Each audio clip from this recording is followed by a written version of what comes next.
അസ്സലാമു അലൈക്കും വറഹ്മത്തുള്ളാഹി. അൽഹംദുലില്ലാഹി റബ്ബിൽ ആലമീൻ വസ്സലാത്തു വസ്സലാമു അലാ റസൂലില്ലാഹി വഅലാ ആലിഹി വസഹ്ബിഹി അജ്മഈൻ. അഊദു ബില്ലാഹി മിനശ് ശൈത്വാനിർ റജീം. ബിസ്മില്ലാഹിർ റഹ്മാനിർ റഹീം. വമാ തദ്രി നഫ്സും മാദാ തക്സിബു ഗദാ വമാ തദ്രി നഫ്സും ബിഅയ്യി അർദിൻ തമൂത്ത്.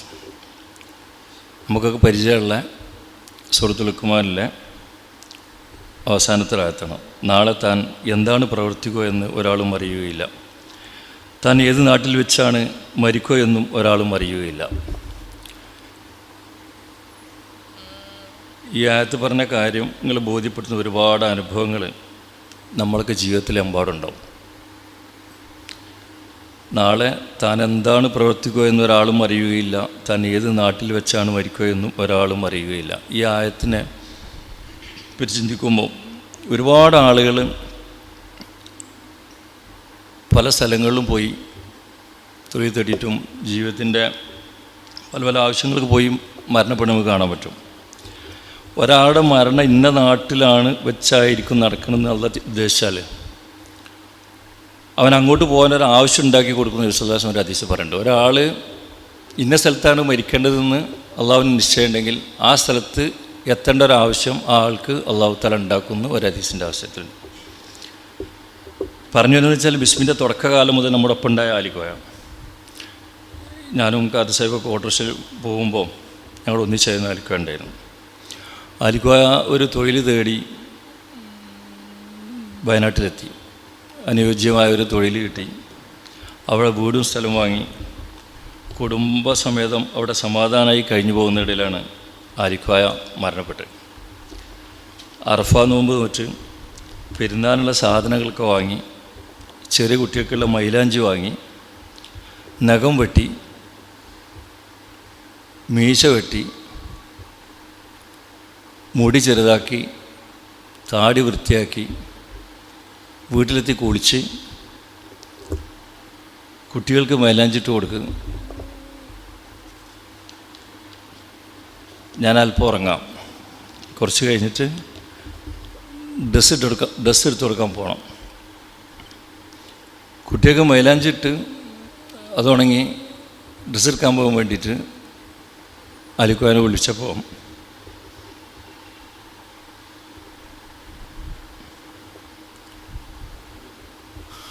ആലിക്കോയ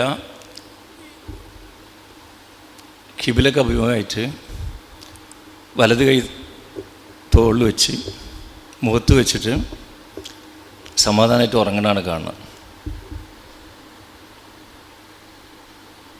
ഉണർത്തി നോക്കുമ്പോൾ ഉണരുന്നില്ല. അത് എന്നത്തേക്കുള്ള ഉറക്കമായിരുന്നു. അറഫ നോമ്പ് മുൻപോട്ട് കിബിലിക്ക് അഭിമുഖമായിട്ട് കൈ കവിളിൽ വെച്ച് ആ കട്ടിലിൻ്റെ തമ്പത്ത് കിടക്കണം. ഇന്നലെയും കഴിഞ്ഞ ആഴ്ചകളൊക്കെ മകളെയും കാർസാവിൻ്റെ ഭാര്യ സീന ഒക്കെ ഞങ്ങൾ മാറി മാറി ഇന്നലെയും കഴിഞ്ഞ ആഴ്ചകളൊക്കെ അവിടെ പോയപ്പോൾ ആ കട്ടിലിൻ്റെ പക്കത്തൊന്നും വീണു പോലും ചെയ്തിട്ടില്ല, വേറെ ഒരു തകരാറും സംഭവിച്ചിട്ടില്ല. മുടി വെട്ടി, താടി ചെറുതാക്കി, മീശ വെട്ടി സുന്ദരനായപ്പോൾ ഭാര്യ പറഞ്ഞു, വളരെ ഉഷാറായിട്ടുണ്ടല്ലോ, മുടി വെട്ടി താടിയൊക്കെ ഒന്ന് പിടിച്ച് നോക്കി സന്തോഷമായിട്ട് എന്നെ കിടന്നുള്ളി മൈലാഞ്ചിട്ട് വിളിക്കാമെന്ന് പറഞ്ഞു എന്നുള്ളതാണ് ഇന്നലെ പോയപ്പോഴും ആ സഹോദരി മോളോടും ആ സീനാനോടും പറഞ്ഞു. അത് നോമ്പ് വെച്ച് അറഫ നോമ്പ് നോറ്റിട്ട് അള്ളാഹുക്കുള്ളൊരു യാത്ര ഏതൊരു മനുഷ്യനും ആഗ്രഹിക്കണ ഒരുപാട് സുന്നത്തുകൾ കുറഞ്ഞ സമയം കൊണ്ട് നഖം വെട്ടുക, മീശ വെട്ടുക, കുളിച്ച് വൃത്തിയാവുക, മുടി വെട്ടി വൃത്തിയാവുക, താടി ചീകി വെക്കുക, ഇങ്ങനെയൊക്കെയുള്ള കുറേ സുന്നത്തായ കാര്യങ്ങൾ ചെയ്തിട്ട് ഖിബിലക്ക് അഭിമുഖമായി കിടന്നിട്ട് ഒരു മരണവെപ്പാളങ്ങളോ മരണത്തിനുണ്ടാകുന്ന മറ്റുള്ള സംഗതിയൊന്നുമില്ലാതെ സമാധാനമായിട്ട് മരിച്ചു പോവുക. നമ്മൾ പലരും ആഗ്രഹിക്കുന്ന മരണമാണ്. ആലിക്കോയൻ്റെ പരലോക ജീവിതം അള്ളാഹു സ്വർഗീയ ആക്കി കൊടുക്കട്ടെ, സ്വർഗത്തിൽ ഉന്നത പദവി ആലിക്കോയ്ക്ക് അള്ളാഹു നൽകട്ടെ.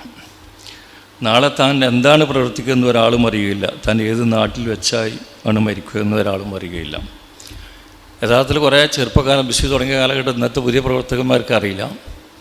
തുടങ്ങിയ കാലം കൂട്ടുമ്പോൾ ഞങ്ങൾ സ്റ്റാൻഡപ്പ് എടുക്കുന്ന കാലത്ത് ഞാനും കാദർ സാഹിബും ഒക്കെ വണ്ടിയിലുള്ള സമയത്ത് ബിസ്മിൻ്റെ ഏതേത് ഉത്തരവാദിത്തങ്ങൾ ഏൽപ്പിച്ചാലും കണ്ടറിഞ്ഞ് നമ്മളോടൊപ്പം അന്നുണ്ടായിരുന്നൊരു സഹോദരൻ. ഒരു പ്രത്യേക സാഹചര്യത്തിൽ ഇവിടുന്ന് മാറേണ്ടി വന്നു. അവിടെ പോയി സ്ഥലവും വീടൊക്കെ വാങ്ങി അവിടെ നല്ല ദീനിയായി ജീവിച്ചു. ആ നാട്ടിൽ പള്ളിയും മദ്രസും ആ നാട്ടിലെ സാമൂഹിക കാര്യങ്ങൾക്ക് ഇടപെട്ട് അയൽപ്പക്കാരായിട്ട് വളരെ നല്ല രീതിയിൽ പെരുമാറി കഴിഞ്ഞ 2 കൊല്ലക്കാലം അവിടെ സമാധാനമായി ജീവിച്ചു. അവിടെ ചെല്ലുമ്പോൾ അയൽവാസികൾക്ക് ഞങ്ങളെ കാണുമ്പോൾ എന്തെന്നില്ലാത്ത സന്തോഷമാണ്. ഓരോ അയൽവാസികളും സഹോദരിമാർ ഞങ്ങൾ ആണുങ്ങളെന്നൊന്നും നോക്കാതെ ഞങ്ങളടുത്ത് ഓടി വന്നിട്ട് നിങ്ങൾ അലിക്കുവാൻ്റെ സുഹൃത്താണല്ലേ എന്ന് ചോദിക്കാൻ അവർ അന്യ നാട്ടിൽ ഇത്ര ഒരു ബന്ധം ഈ കുറഞ്ഞ സമയം കൊണ്ട് അവിടെ ഉണ്ടാക്കിച്ചു.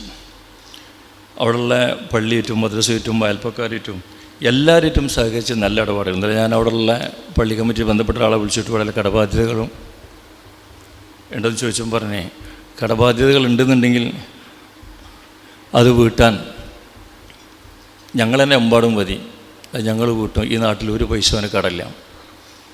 അപ്പം ഞാൻ പറഞ്ഞു ഓനെ കുടുംബത്തിൻ്റെ കാര്യത്തിൽ ബേജാറാണ്ട, നമ്മളെ കൊണ്ട് കഴിഞ്ഞാൽ നമ്മൾ കൂടെ ഉണ്ടാവും, അത് ഞങ്ങളൊരു അമാനത്തെ ഏറ്റെടുത്തിട്ടുണ്ടെന്ന് പറഞ്ഞപ്പോൾ ഒരു നാട്ടിൽ നിൽക്കുകയാണെങ്കിൽ അത് ഞങ്ങളും അതിൻ്റെ കൂടെ ഉണ്ടാവും.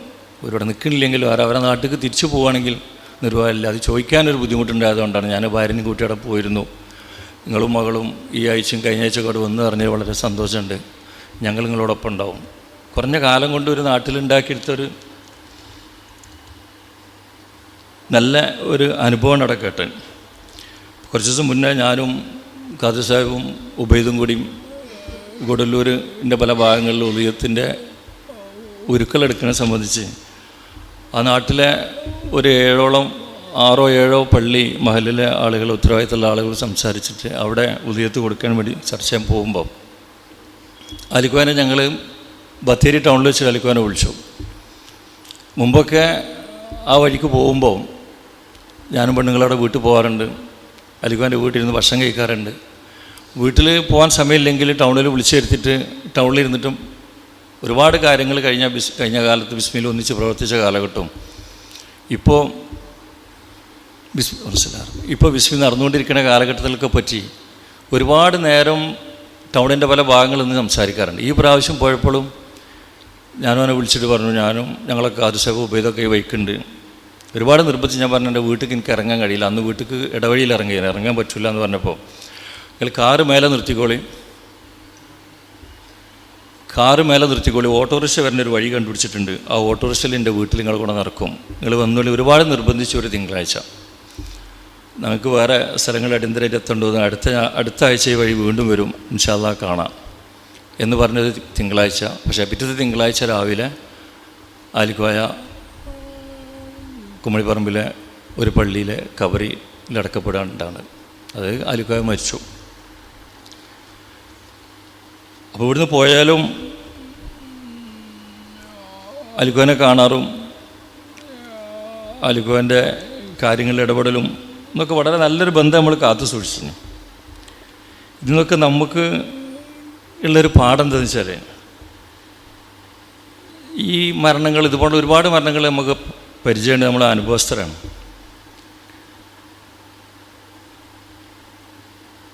ഇത് നമ്മൾ മനസ്സിലാക്കേണ്ടത് നമ്മൾക്ക് കിട്ടിയ അവസരങ്ങൾ, നന്മ ചെയ്യാൻ കിട്ടുന്ന ഏത് അവസരങ്ങളും അത് ഫലപ്രദമായി ഉപയോഗിക്കുന്ന അവസരം കിട്ടുമ്പോൾ അതപ്പം തന്നെ ആ അവസരങ്ങൾ ഉപയോഗപ്പെടുത്തുക എന്നുള്ളതാണ്.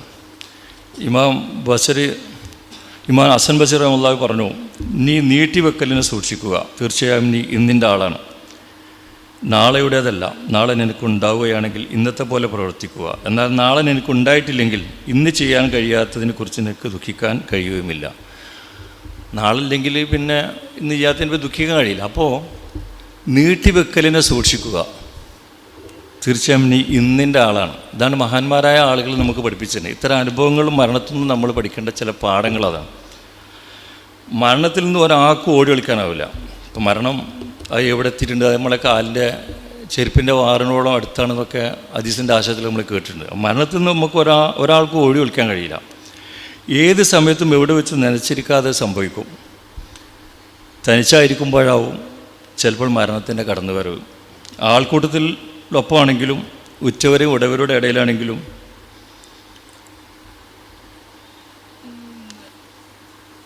ആ അവസ്ഥ നമുക്ക് പറഞ്ഞറിയിക്കാൻ കഴിഞ്ഞോളുന്നില്ല. ആൾക്കൂട്ടത്തിനൊപ്പമാണെങ്കിലും ഉച്ചവരുടെയും ഉടവരുടെയും സാന്നിധ്യത്തിലാവണമെന്നില്ല. ആൾക്കൂട്ടം ഉണ്ടാവും, നമുക്ക് സ്വന്തക്കാരും ഉണ്ടായിക്കൊള്ളുന്നില്ല. അപ്പോഴേക്കാരും മരണം വന്ന് ചാടുക. കുടുംബക്കാരും സുഹൃത്തുക്കളും അടുത്തുണ്ടാവും, അവരുടെ ഒരു വാക്ക് പോലും ഉരിയാടാൻ സാധിച്ചുകൊള്ളണമെന്നില്ല. കുടുംബക്കാരുടെ അടുത്തുണ്ടെങ്കിലും പറയാൻ പറ്റിക്കൊള്ളുന്നില്ല. വസിയത്ത് ചെയ്യാനുള്ള അവസരം കിട്ടാതാവും മരണത്തിന് കീഴടങ്ങേണ്ടി വരും. പലപ്പോഴും വസിയത്ത് ചെയ്യാനുള്ള ഒരു അവസരം കിട്ടില്ല. സുഹൃത്ത് യാസീൻ്റെ ഒരു ആയത്തിൻ്റെ വിശദീകരണത്തിൽ ആയത്തിൻ്റെ പറയുന്നുണ്ട്, വസിയത്ത് ചെയ്യാനോ സ്വന്തക്കാരിലേക്ക് തിരിച്ചു പോകാനോ ആ സന്ദർഭത്തിൽ അവർക്ക് സാധ്യമല്ല. മരണം നമ്മളെ പിടിവരുന്ന സമയത്ത് വസിയത്ത് ചെയ്യാനോ സ്വന്തക്കാരിലേക്ക് തിരിച്ചു പോകാനോ ആ സന്ദർഭത്തിൽ അവർക്ക് സാധ്യമല്ല. പക്ഷെ ആലിക്കോയ മരിക്കുന്നതിൻ്റെ 2 ദിവസം മുമ്പ് ഭാര്യയോട് പറഞ്ഞിരുന്നു, ഞാൻ മരിച്ചാൽ നീയും കുട്ടിയും കുഴങ്ങില്ല, അള്ളാഹു സഹായിക്കും. ഞാൻ മരണപ്പെട്ടാൽ ഉടനെ എൻ്റെ നമ്പർ ഫോൺ എടുത്തിട്ട് ബഷീറാക്കാനെ വിളിക്കണം. ബഷീറാക്ക ബിസ്മിന്ന് ആളെയും കൂട്ടി വരും.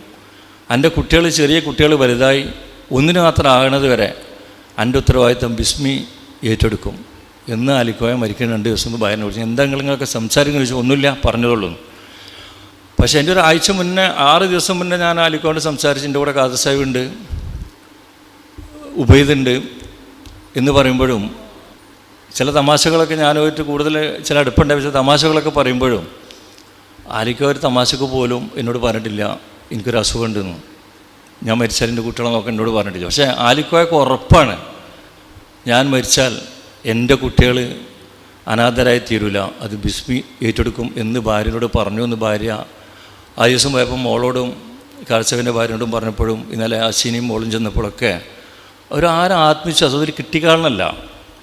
അതായത് ആലിക്കോയക്ക് നമ്മളിലുണ്ടായിരുന്ന ഒരു പ്രതീക്ഷയാണ് മരണപ്പെട്ടാൽ വേറെ ആരും വിളിക്കണമെന്നല്ല ആലിക്കോയ പറഞ്ഞത്, നമ്മളെ വിളിച്ചാൽ അത് ഉത്തരവാദിത്വം ഏറ്റെടുക്കും. അതാണ് നേരത്തെ കുഞ്ഞുമോൻ സൂചിപ്പിച്ചത്.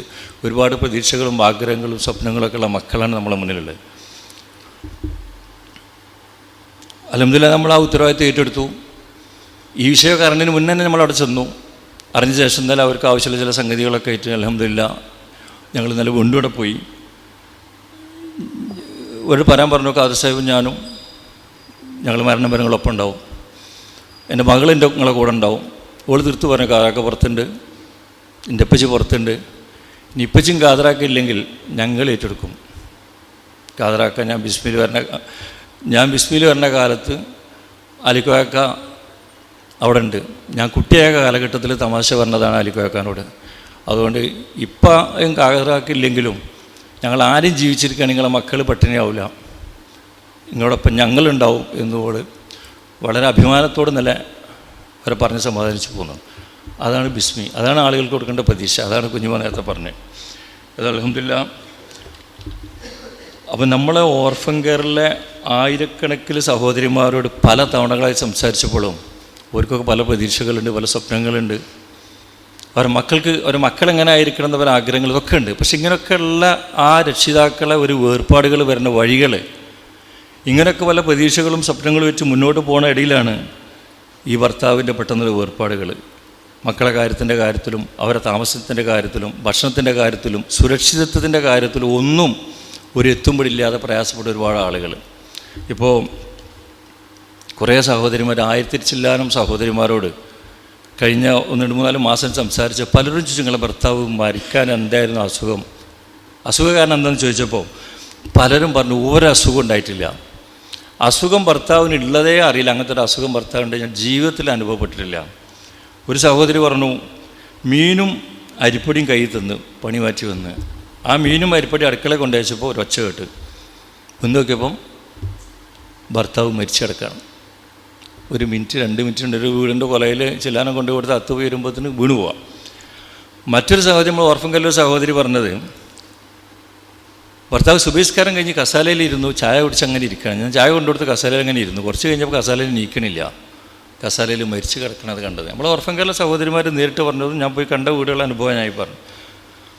ഇന്നലെ ഞങ്ങൾ ദേവർശ്വലിൻ്റെ അപ്പുറം ഗൂഡല്ലൂരിൻ്റെ അപ്പുറത്തൊരു മല മുകളിൻ്റെ കയറി ചെന്നപ്പോൾ പച്ചാപ്പകൽ 10 മണിക്കും 12 മണിക്കും പോലും ആന ഇറങ്ങി വരേണ്ട ഒരു മലയിടുക്കിൽ ആ സഹോദരനെ റോട്ടിൽ കയറി നിർത്തി ആ സഹോദരന് കാറി കയറ്റി ഞങ്ങൾ ആ സഹോദരൻ്റെ വീട്ടിലേക്ക് പോകുമ്പോൾ ഇവിടൊക്കെ ആന വരും എന്ന് പറഞ്ഞ സമയത്ത് മുളങ്കൂട്ടം കത്തിച്ചപ്പോൾ എന്താണെന്ന് ചോദിച്ചപ്പോൾ ആന ഇവിടെ പകൽ വന്ന് നിൽക്കുമ്പോൾ കാണാനും രാത്രി വന്ന് കാണാൻ വേണ്ടിയിട്ട് മുളങ്കൂട്ടം ഫോറസ്റ്റർ കത്തിച്ചതാണ്. ഇവിടെയൊക്കെ പച്ചാപ്പകൽ ആന വരും. അവിടെ നിന്നാണ് 3 കുട്ടികളെയും കൊണ്ടൊരു സഹോദരി അവിടെ വന്നത്. ഞങ്ങൾ പോണ റോഡിൽ കയറിയിരുന്നു.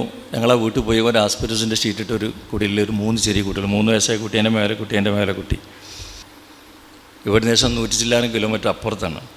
അതും അസുഖമൊന്നും ഉണ്ടായിട്ടല്ല, പെട്ടെന്നുള്ള മരണങ്ങളാണ്. മറ്റൊരു സഹോദരി പറഞ്ഞത്, എൻ്റെ ഭർത്താവ് ജോലി കഴിഞ്ഞ് വന്ന് രാത്രി എത്തിയിട്ട് പറഞ്ഞു, എനിക്കൊന്ന് ചോറൊന്നും വേണ്ട, ഞാൻ കിടക്കുകയാണ്, ഞാൻ കുറച്ച് കഞ്ഞിവെള്ളം കുടിച്ചോളൂ. കഞ്ഞിവെള്ളം എടുക്കാൻ വേണ്ടി അടുക്കളയ്ക്ക് പോയി. കഞ്ഞിവെള്ളം എടുത്തപ്പോത്തിന് വരാന്തയിൽ ഒച്ച. അപ്പോൾ നോക്കുമ്പോൾ പൂച്ചറ്റ വന്ന് എന്തെങ്കിലും തട്ടിയിട്ട്, പൂച്ച തട്ടി എത്ര ഒച്ച ഉണ്ടാവില്ലല്ലോ എന്ന് പോയി നോക്കിയപ്പോൾ ഭർത്താവ് കിടന്ന് പടക്കണതാണ്. ഭർത്താവ് മരിച്ചുപോയി. ചോറ് വേണ്ട, കഞ്ഞിവെള്ളം മതി, ആ കഞ്ഞിവെള്ളം എടുക്കാൻ പോയി മരിച്ചുപോയി. മറ്റൊരു സഹോദരി കഴിഞ്ഞ 2-3 ആഴ്ച മുമ്പ് സംസാരിച്ചും പറഞ്ഞ് ഞാനും ഭർത്താവ് ഒന്നിച്ച് കിടന്നതാണ്. കുട്ടി കരഞ്ഞു. കുട്ടീൻ്റെ കരച്ചിൽ നോക്കിയപ്പോൾ ഭർത്താവിനെ തട്ടി നോക്കിയപ്പോൾ ഭർത്താവ് ഉണക്കി. ഒപ്പം ഒരു കട്ടിൽമേൽ കിടക്കുകയാണ്, കുട്ടീൻ്റെ ഭർത്താവുണ്ട്. ഭർത്താവ് ഉണരുന്നില്ല. കുട്ടീൻ്റെ കരച്ചിലാണ് കാരണം. പക്ഷേ ഭർത്താവ് നീറ്റിട്ടില്ല. അതാണ് എൻ്റെ ഭർത്താവ്. അങ്ങനെ മരിച്ചു. എനിക്കെന്നെ ഒരു അനുഭവമുള്ള സമയത്ത് ഒരു ജ്യേഷ്ഠൻ ഒരു കട്ടിൽമേൽ കിടന്ന് അവസാനം അനുജൻ നീച്ചു വന്നു. ജ്യേഷ്ഠൻ നീക്കില്ല എന്ന് പറഞ്ഞപ്പോൾ നമ്മൾ ഡോക്ടറെ കൊണ്ടുപോക്കിയപ്പോൾ ജ്യേഷ്ഠൻ ആ കിടക്കയിൽ മരിഞ്ഞു. രണ്ടാളൊരു കിടക്കയിലാണ്. ഓർമ്മയിട്ടില്ല, നീച്ചു പോയി. അനുജൻ നീച്ചു പോയി, ഏട്ടൻ മരിച്ചു കിടക്കണം. ഞാൻ തന്നെ പോയി കണ്ടതാണ്. കഴിഞ്ഞ ആഴ്ച നമ്മൾ ഓർഫൻ കെയറിലൊരു സഹോദരി സംസാരിച്ചതിൻ്റെ വാപ്പ മരുനിസ്കാരം 2 റക്അത്ത് നിസ്കരിച്ചു. 3-ാമത്തെ റക്അത്ത് നിസ്കരിക്കും വാപ്പ നിസ്കാരത്തിൽ വീണു, അതിലങ്ങോട്ട് മരിച്ചുപോയി. ഞാൻ അൽഹംദുലില്ലാ എന്ന് പറയേണ്ട വാപ്പ മരുവിൻ്റെ 2 റക്അത്ത് ജമാഅത്തായി നിസ്കരിച്ചിട്ട് പള്ളിയിൽ കുഴഞ്ഞു വീണു മരിച്ചു. എനിക്ക് സന്തോഷമുണ്ട്. വാപ്പ പോയാലും വാപ്പ നിസ്കാരത്തിലാണല്ലോ പോയാലോ എന്ന് കഴിഞ്ഞ ആഴ്ച നമ്മൾ പറഞ്ഞു, 2 ആഴ്ച മുന്നേ. കളി കഴിഞ്ഞ് വീട്ടിലെത്തി ഡ്രസ്സ് മാറ്റുമ്പോൾ മരിച്ചൊരു ഡോക്ടറുണ്ട് കൊണ്ടോട്ടിയിൽ. കളിക്കളത്തിൽ വീണ ഡോക്ടർമാർ കൊണ്ടോട്ടിയിലുണ്ട്. ഒരു ഡോക്ടർ കളിക്കളത്തിലാണ് വീണത്. കളിക്കളത്തിൽ കുഴഞ്ഞു വീണ് മരിച്ച ഒരുപാട് ഫുട്ബോൾ കൊണ്ടോട്ടിൻ്റെ ചരിത്രത്തിലുണ്ട്. കളിക്കളത്തിൽ വീണ് പോയ നല്ല ആരോഗ്യമുള്ള ആൾ കളിക്കളത്തിൽ വീണ് മരിച്ചുപോയത്. ഇങ്ങനെ ഒരുപാട് ഉദാഹരണങ്ങൾ നമ്മുടെ മുന്നിലുണ്ട്. ഒരുപാട് എണ്ണിയാലൊതുങ്ങാത്ത ഉദാഹരണങ്ങൾ നമ്മളൊക്കെ ജീവിതത്തിലുണ്ട്. നിങ്ങൾ ഓരോരുത്തരും ജീവിതത്തിൽ നമ്മളെ സമൂഹത്തിൽ നടന്നിട്ടുണ്ട്. ഇതിൽ നമ്മൾക്കുള്ള പാടെന്താണ്? വലൻ യുഖിറല്ലാഹു നഫ്സൻ ഇദാ ജാ അജലുഹ വല്ലാഹു ഖബീറും ബിമാ തഅമലൂൻ. ഒരാൾക്കും അയാളുടെ അവധി വന്നെത്തിയാൽ അള്ളാഹു നീട്ടിക്കൊടുക്കുകയില്ല. അള്ളാഹു നിങ്ങൾ പ്രവർത്തിക്കുന്നതിനെപ്പറ്റി സൂക്ഷ്മമായി അറിയുന്നവനാണ്. നമ്മൾ പ്രവർത്തിക്കുന്നതിനെ പറ്റി സൂക്ഷ്മമായി അറിയുന്നവനാണ് പഠിച്ചത്. ഒരുപാട് പ്രവർത്തിക്കാനുള്ള അവസരങ്ങൾ അള്ളാഹു സുബ്ഹാനഹു വ തആല നമുക്ക് തന്നത്. അപ്പോൾ നമ്മൾ പ്രവർത്തിക്കുന്ന കാര്യത്തെപ്പറ്റി, നമ്മൾക്ക് കിട്ടിയ അനുഗ്രഹങ്ങളെപ്പറ്റി, അതെങ്ങനെ നമ്മൾ പ്രവർത്തിക്കുന്നു അത് സൂക്ഷ്മമായി അറിയുന്നവനാണ് അള്ളാഹു. പ്രവർത്തിക്കാൻ ഒരുപാട് അവസരങ്ങളും പ്രവർത്തിക്കാൻ ഒരുപാട് സാഹചര്യങ്ങളും അള്ളാഹു തആല നമുക്ക് തന്നിട്ടുണ്ട്. പരിശുദ്ധ മറ്റു സ്ഥലത്ത് അല്ലദീ ഖലഖൽ മൗത വൽ ഹയാത ലിയബ്ലുവക്കും അയ്യുക്കും അഹ്സനു അമല വഹുവൽ അസീസുൽ ഗഫൂർ. നമ്മളൊക്കെ സാധാരണ കേൾക്കുന്നതും പരിചയമുള്ള എപ്പോഴും മനസ്സിലാക്കേണ്ട ഒരായത്താണ്. നിങ്ങളിൽ ആരാണ് കൂടുതൽ നന്നായി പ്രവർത്തിക്കുന്നതെന്ന് പരീക്ഷിക്കുവാൻ വേണ്ടി മരണവും ജീവിതവും സൃഷ്ടിച്ചവനാകുന്നു അവൻ പ്രതാപിയും ഏറെ പൊറുക്കുന്നവനുമാകുന്നു.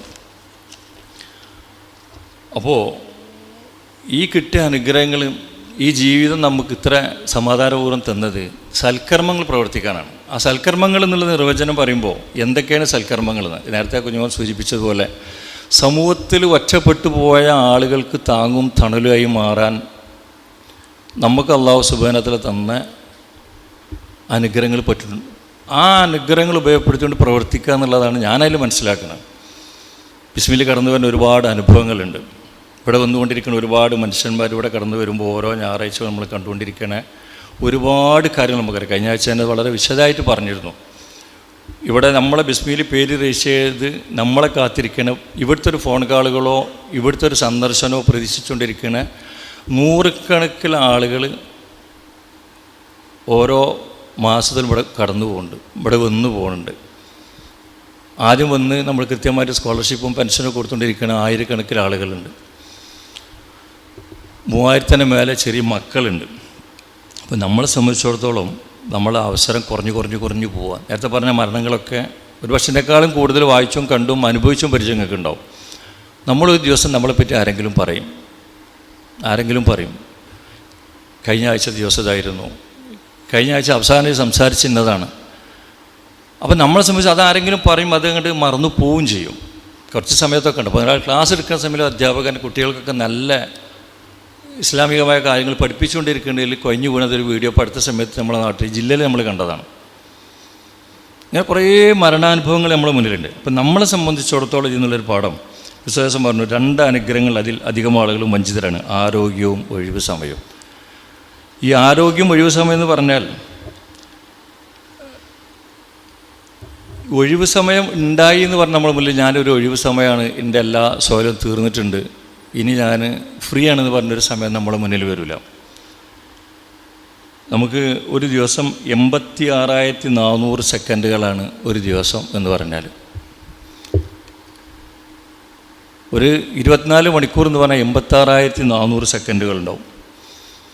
ഈ ഓരോ സെക്കൻഡും നമ്മുടെ അടുത്ത് കൊഴിഞ്ഞു പോകുമ്പോൾ നമുക്കതിന് വില മനസ്സിലാവില്ല. പക്ഷേ 86,400 റുപ്യ നമുക്ക് തന്നിട്ട് അത് ഇന്ന് വൈകുന്നേരം, ഇന്നിപ്പോൾ രാവിലെ 10 മണിക്ക് തന്നു, നാളെ രാവിലെ 10 മണിയാകുമ്പോഴത്തേന് ആ 86,400 റുപ്യ ചിലവഴിക്കണം. ഫലപ്രദമായിട്ട് ചിലവഴിച്ചില്ലെങ്കിൽ ആ പൈസ തിരിച്ചു കൊടുക്കും. പിന്നെ കിട്ടൂല എങ്കിൽ നമ്മൾ 86,400 റുപ്യ ചിലവഴിക്കാൻ നമുക്ക് ഒരു ദിവസം വേണ്ടി വരുമോ? ഇന്ന് 10 മണിക്ക് തന്ന 86,400 റുപ്യ നാളെ രാവിലെ 10 മണിക്ക് തിരിച്ചു കൊടുക്കുന്നതിന് മുമ്പ് ചിലവഴിക്കണമെന്ന് പറഞ്ഞാൽ 24 മണിക്കൂർ വേണ്ടി വരുമോ? എത്ര സമയം വേണ്ടി വരും? അപ്പോൾ നമുക്ക് അല്ലാഹു തആല ഔദാര്യമായി തന്ന കാര്യമാണ് ഈ സമയം. വിശ്വാസം പറഞ്ഞു, 5 കാര്യങ്ങൾക്ക് മുമ്പ് 5 കാര്യങ്ങൾ നീ ഉപയോഗപ്പെടുത്തുക: വാർദ്ധക്യത്തിന് മുമ്പ് നിൻ്റെ യുവത്വം, രോഗത്തിന് മുമ്പ് നിൻ്റെ ആരോഗ്യം, ദാരിദ്ര്യത്തിന് മുമ്പ് നിൻ്റെ സമ്പന്നത, തിരക്കിന് മുമ്പ് നിൻ്റെ സമയം, മരണത്തിന് മുമ്പ് നിൻ്റെ ജീവിതം. ഇതിൽ പ്രധാനപ്പെട്ട സംഗതിൻ്റെ വാർദ്ധക്യത്തിൻ്റെ മുമ്പ് നിൻ്റെ യുവത്വം. ഈ യുവത്വത്തിലുള്ള സമയം വളരെ പ്രധാനപ്പെട്ടാണ്. ഇനിയും സമയമുണ്ടല്ലോ എന്ന് കരുതിയിരിക്കലാണ് ഏറ്റവും വലിയ അബദ്ധം.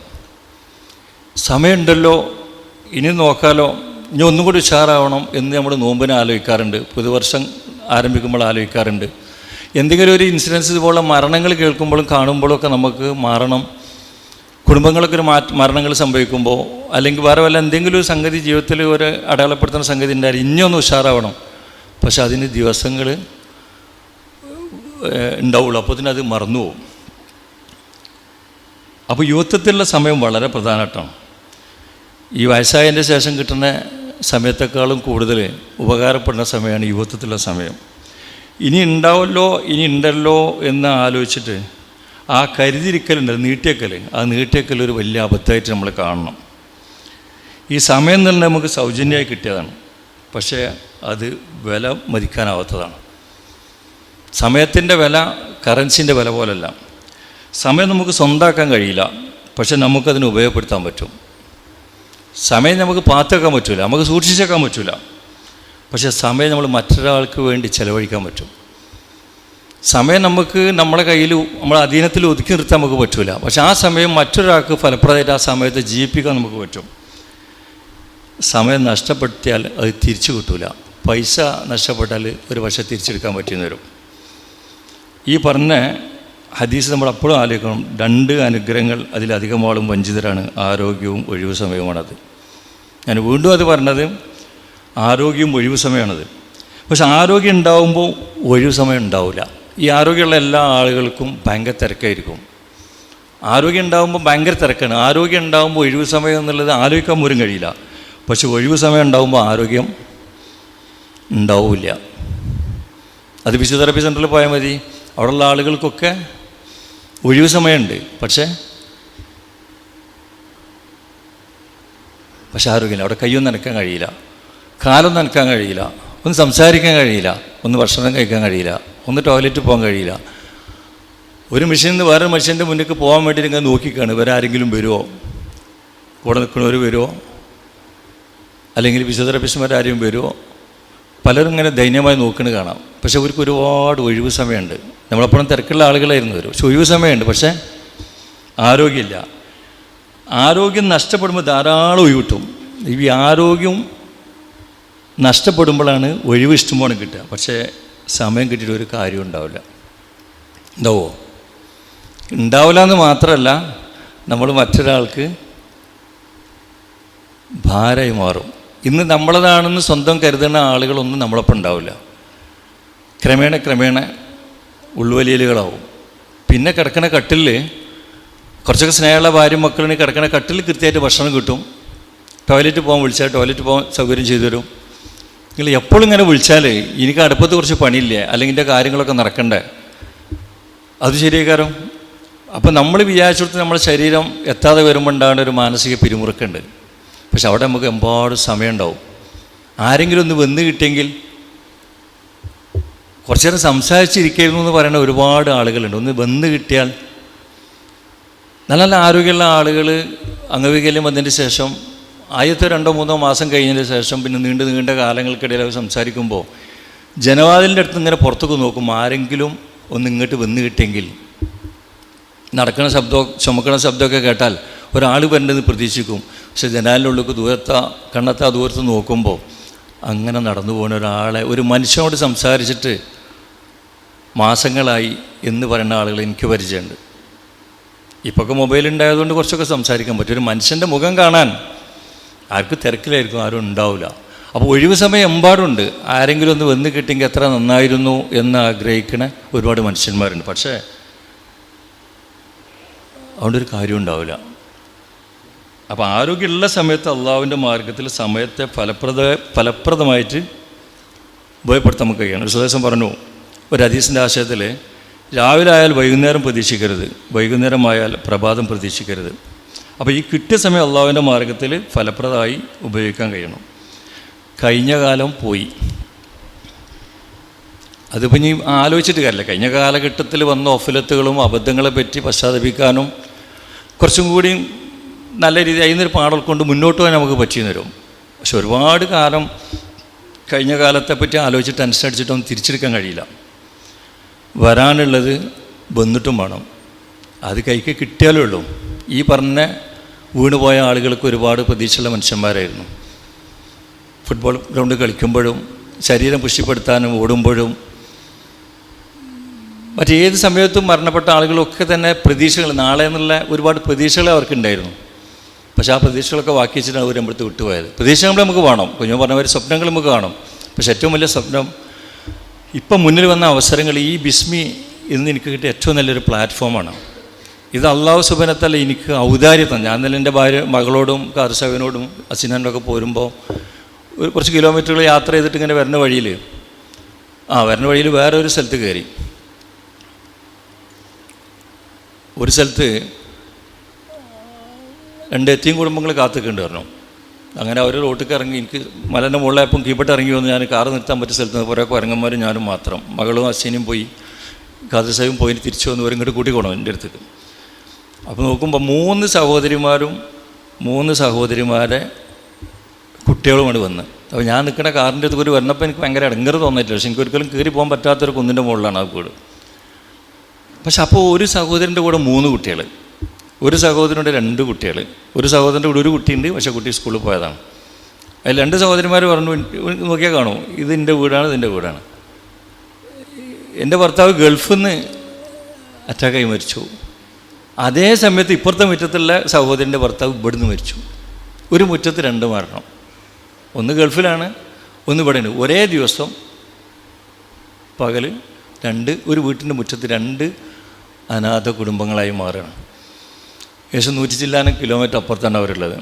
പക്ഷേ അത് നമുക്ക് എന്തെങ്കിലും ചെയ്യാം, മക്കൾ പഠിക്കട്ടെ, എന്തൊക്കെ ചെയ്യാൻ പറഞ്ഞ് നമ്മൾ സമാധാനിപ്പിച്ച് പോകുന്നു. അപ്പോൾ ഈ കഴിഞ്ഞു പോയ സംഗതിനെ പറ്റി നമ്മൾ ഒരുപാട് ആലോചിക്കാതെ നമ്മൾ മുന്നിൽ വരുന്ന പ്രശ്നങ്ങൾക്ക് വർത്തമാനം കൊണ്ടല്ല, പ്രവർത്തനം കൊണ്ട് ശക്തിപ്പെടുത്തിയാൽ.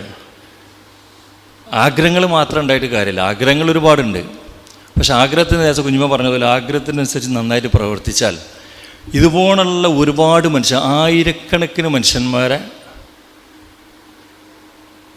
കണ്ണീരൊപ്പാൻ സാധിക്കും. ഞങ്ങൾ വരുന്ന വഴിയിൽ ഇന്നലെ ഒരു ഫോറസ്റ്റ് ഏരിയയിൽ ഒരു വീട്ടിൽ പോയി. ഒരു സഹോദരൻ കഴിഞ്ഞ ആഴ്ച മിഞ്ഞാന്ന് വിളിച്ചിട്ട് പറഞ്ഞു, പക്ഷേ അടിയന്തരമായിട്ട് നിങ്ങളൊന്നുകൊണ്ട് വരാം. ഞാൻ ഇത്ര ദൂരം വരാൻ കഴിയില്ല, ഞാൻ വയനാട്ടിൽ പോയിട്ട് വരുമ്പോൾ കൂടുതലൊരു വഴി ഇറങ്ങിപ്പോരാ. ഇന്നലെ ചുരം ഇറങ്ങുമ്പോൾ കുട്ടികൾ വിളിച്ചു, ആൾ റോട്ടിൽ കാത്തു ഞങ്ങൾ വീട്ടിൽ കൊണ്ടുപോയപ്പോൾ ആ സഹോദരി പറയാണ്, അച്ഛനോടും മോളോടും പറഞ്ഞേ, ഭർത്താവ് സുബൈൻ്റെ പിന്നെ നീച്ചിട്ട് ഹോട്ടൽ പണിക്ക് പോകണം, നടന്നുപോയി പോകുമ്പോൾ നല്ലൊരു ക്ഷീണമുണ്ട്, എന്നാലും പോകാൻ ഹോട്ടൽ പണിയല്ലേ പോകാതെക്കാൻ പറ്റില്ല. പോയി അവിടെ എത്തിയപ്പോൾ മുതലാളിയോട് പറഞ്ഞു, ഭയങ്കര ക്ഷീണമാണ്, ഞാൻ പോയാലോ എന്ന്. ആ വലിയ ബുദ്ധിമുട്ടിച്ച് പോയിക്കോന്ന് വീട്ടിലേക്ക് വിട്ടു. വീട്ടിലെത്തിയപ്പോൾ എനിക്ക് ഒന്നും കൂടി ക്ഷീണമെന്ന്. 1 കിലോമീറ്റർ അങ്ങോട്ടും 1 കിലോമീറ്റർ ടൗണിൽ നിന്ന് നടന്നു. അങ്ങനെ ഇരുന്നാട് കഴിഞ്ഞാണ് മരിച്ച. അയൽക്കാർ വന്നപ്പം മരിച്ചിട്ടുണ്ട്.